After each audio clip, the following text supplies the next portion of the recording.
Hello, my name is Becky. I am a local cyclist in Cambridge and I'm here today to give you a little video about what to eat and drink when you go cycling.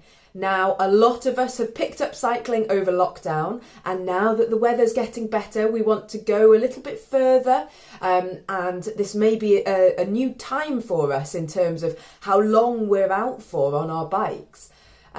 Most of us know the secret cycling rule of always cycle to a cafe to get some cake and coffee, but it's really worth eating regularly on the bike so that you always keep your energy levels topped up. Now, when might you eat? I mean, it's a little bit individualised, but I would definitely say I've learnt the hard way a few times, and I'll talk about that in a moment. So please try and eat something every 45 minutes whilst you're out cycling. This just keeps your energy levels topped up and it prevents you from what they call bonking.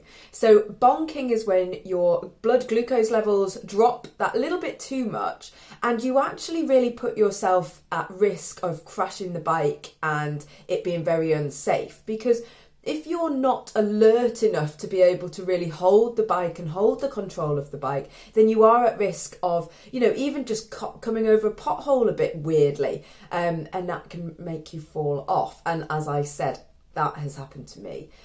So really make sure you eat regularly on your rides, and you want to have eaten before you really start to feel hungry. And the same goes for thirsty as well. I would say if I'm thirsty, I want to sort of drink double what I think I really need. So my two top tips really are to have a swig of water every 10 minutes or so, and I would definitely eat every 45 minutes whilst you're out on the bike. Now, if that means a little pause while you grab something from your pocket and open it up and eat it, that's absolutely fine. Some of us, I definitely used to do this, is I would open up the things I knew I was going to eat whilst I was out cycling, and I would have them open already in my back pocket, so it would be easier for me to reach it if you are not so confident taking your hands off the handlebars. You can always stuff your little snacks up the bottom of your shorts, so just on your thigh. And if you push them up underneath the seam, they sit there quite comfortably for the whole bike ride. So there are things that you can do to make it a little bit easier for yourself. So we know when to eat and we know when to drink, but what should you be eating and drinking? Now, a lot of things come now in sachets, and really I suppose they are for ease of sort of one portion of a small amount of calories. You want to be taking in probably 200 to 300 calories every hour or so, because actually that's probably what you would be eating just at home, wouldn't you? And really you want to be making sure that you're kind of eating enough to keep your exercise going as well. So these small sachets come in a variety of forms. I've got some here for us today. So you might have things like an energy gel, and this energy gel is it's very sugar based and it's like a really thick kind of gloopy substance. You can get various other ones. This is another brand that might make them, and the different brands have different amounts within them, so it's very individual. And the sachets, again, a different amount of energy within each. I often prefer the ones that are more water-based because I find it easier for my tummy to kind of digest and deal with. So there are some sort of hydrogels, I think they call them. So they're a little bit more comfortable, but again, that's just a personal preference for me. There's hundreds of different brands out there, and they are the very sugary-based carb gels. And they are really good for super quick energy, just gets it into you, and actually it'll last for an hour or so. The other things that I've definitely found over the years, I really get on with these peanut butter sachets. And my original thought was, oh, they must be really sort of claggy and quite sticky. But actually, they're really nice. And they've got a higher protein level in them and a higher fat content in them. So it's just a little bit different. They were made for ultra runners, I believe, but actually I quite prefer them on the bike. So see if you can get hold of those and what you think of them too. You've got your gels and you've got a varying sort of number of different brands that you can choose from. They are in a nice sachet form and they will just go in your back pocket.